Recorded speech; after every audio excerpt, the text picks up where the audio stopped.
So a star receiver just got paid, finally ending his holdout and becoming one of the highest paid receivers in the NFL. So we've got to talk about that, a couple of starting QBs being announced, a veteran running back signing with the team going all in, another one being placed on season-ending IR, and so much more right after.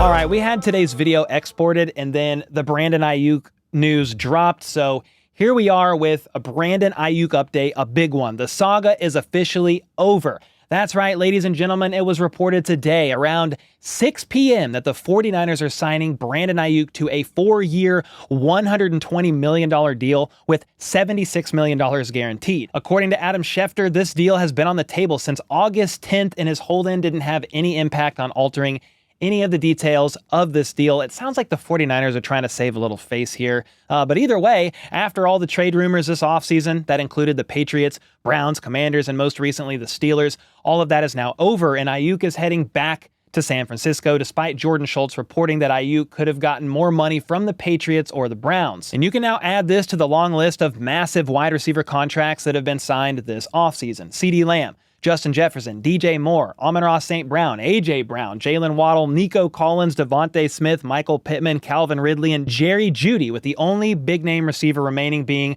Jamar Chase as he continues his weird hold-in of sorts. The $30 million per year, by the way, ties Aiyuk with Tyreek Hill as the 5th highest paid receiver in terms of annual salary. And now with Aiyuk locked up for the foreseeable future, the 49ers' attention turns to Trent Williams, who still hasn't budged on his holdout and is reportedly willing to sit out some of the regular season until something gets done. So hopefully they turn their attention very quickly over to Trent Williams. Next up, things have been wild in the NFL lately, Brandon Aiyuk saga being over aside, as this time of the year typically is, with teams needing to bring their 90-man roster down to 53 by 3 p.m. on Tuesday afternoon. And in total, 948 players had to be waived, released, or moved to a reserved list. Then, with the waivers clearing yesterday, teams were then allowed to form their 16-man practice squads, or 17 if they had an international player on there, which means over 500 players that were let go on Tuesday were back on rosters yesterday. Now, obviously, I'm not going over every single one of those moves. That would be insane. But if you are a football addict, a fiend, you can always check out NFL.com's official roster cut tracker or this practice squad tracker from the 33rd team, both of which I have linked in the description down below.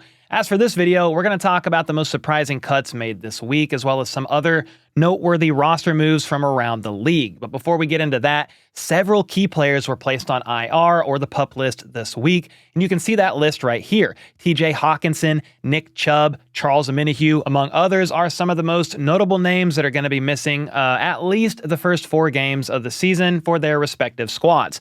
Now, someone who was unexpectedly placed on the season-long IR with no designation to return is Packers running back A.J. Dillon. He missed the final 3 games of the season last year with a neck injury, but had supposedly recovered from it over the offseason. However, he went down with a similar injury during the Packers' joint practice with the Broncos last week. The severity was unknown at the time, but we now know it's pretty severe because he's out for the entirety of the 2024 NFL season.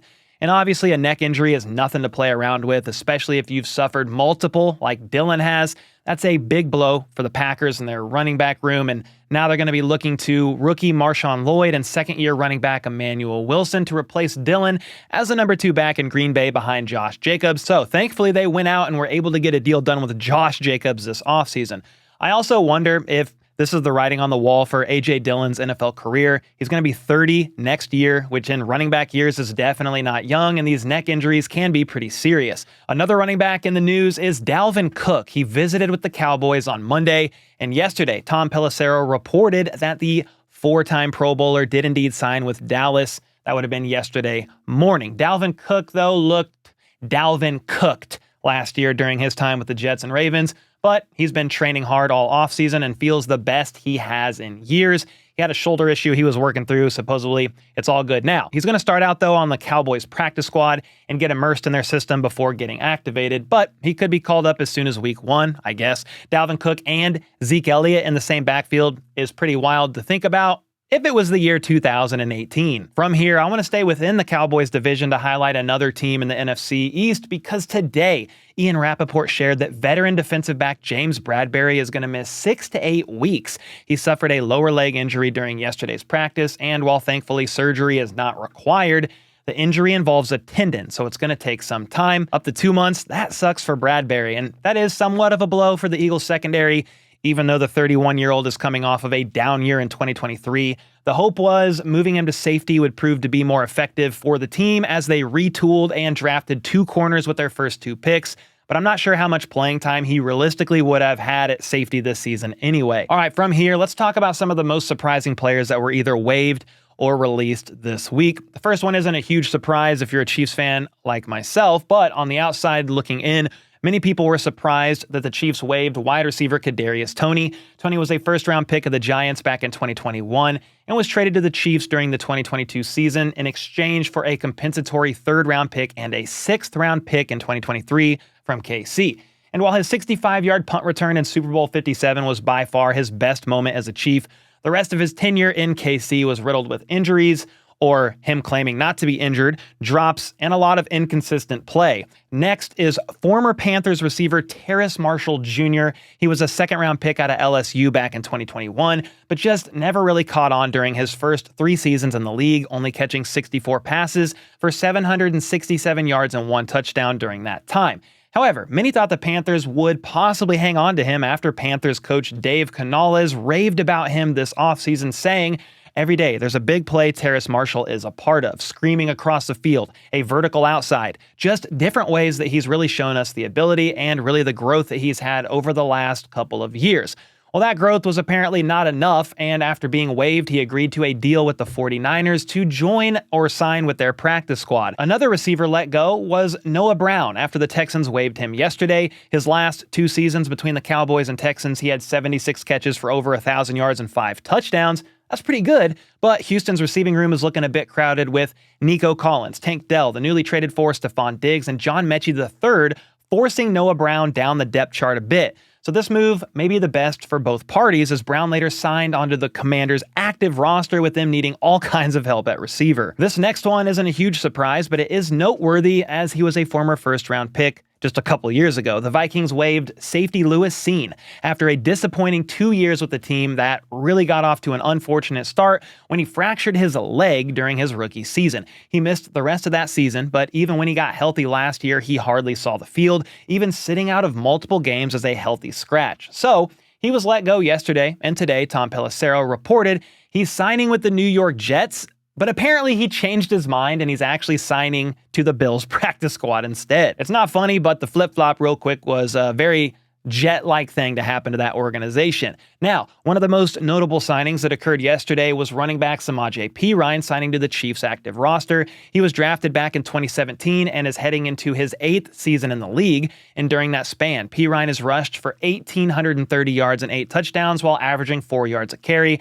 But he's really a dual threat back and very good at receiving out of the backfield. He has 151 career receptions for almost 1,200 yards and 6 touchdowns. That's an average of 7.9 yards per catch. Not only that, but he's also been great in pass protection throughout the year. The Chiefs didn't have Jerick McKinnon on the roster this year. We have no idea why. He never retired and he's still a free agent, but he was their reliable third down back for the past few years. And now that appears Perine himself is going to come in and take that role at least for this season.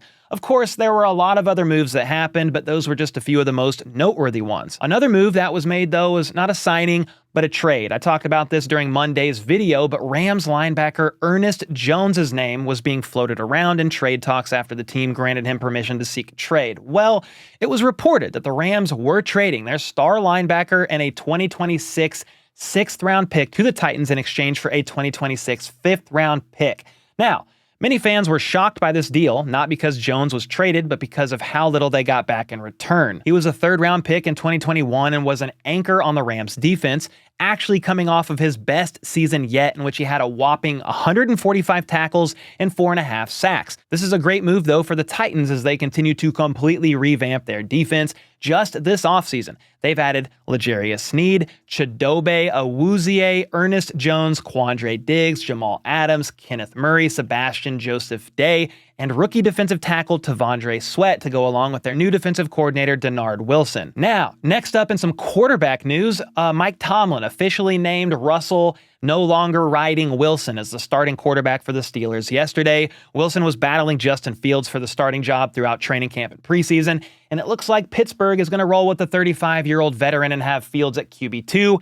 At least for now. I could see Wilson benched sometime this season for sure. On top of that, it was reported today that Patriots coach Gerard Mayo officially named Jacoby Brissett as the starter in New England instead of rookie Drake May, as the two had been battling throughout camp and preseason. This is a bit of a surprise to me, but the offense over there is a bit of a mess right now, to say the least, and it's going to take some time to figure out. So the veteran will start for now, and Drake May in New England is going to have to wait a bit. Speaking of starting quarterbacks, the Cleveland Browns just restructured Deshaun Watson's contract, converting $44.79 million of his 2024 base salary into a signing bonus, which helped create over $35 million in cap space. This now gives them over $62 million in cap space, the most in the entire NFL. This is very interesting. I have no idea why they did this, but I would assume a move is coming. Has to be, right? A big move, possibly. Let me know who you think it could be. Could it be a receiver? I know the Aiyuk drama is still going on. I don't know. Let me know your thoughts on what the Browns could be doing with all this money in the comments down below. But that's not all the Browns did today. They also released backup Tyler Huntley, and that leaves them with Jameis Winston and Dorian Thompson-Robinson as the other QBs on the roster, backing up Deshaun Watson. And staying on the topic of quarterbacks, this week the NFL Players Association vetoed the revised emergency third quarterback rule change that was set to take place this season. Last year, they put a rule in place that allowed teams to elevate an emergency third quarterback to their 48-man active game day roster, but that player had to be on the 53-man roster, not from the practice squad. That rule was then revised for this season and would have allowed teams to elevate that third quarterback from the practice squad an unlimited amount of times, thus saving a spot on the 53-man roster for another player. However, the teams were informed a few days ago that the NFLPA vetoed this revision, and now that rule will revert back to its 2023 form. Basically, all this means is that if you want to have a third QB in case of emergency, they need to be on your active 53-man roster, not the practice squad. However, each team can elevate a practice squad QB 3 times a year to the game day roster if they're worried their top 2 QBs are banged up. Ultimately, this rule change resulted in 13 teams opting to keep 3 quarterbacks on their 53-man roster this year, which is roughly 41% of the league. And while we aren't exactly sure why the NFLPA chose to veto this, one thought is that this being vetoed will benefit the quarterbacks who would have otherwise been placed on the practice squad, as the difference in pay between a practice squad player and someone on a minimum contract on the 53-man roster is pretty significant. So that was a lot of news, and there's going to be plenty more to come with the season starting in just 1 week when the Ravens and Chiefs open it up. And with that, I'll see y'all next time.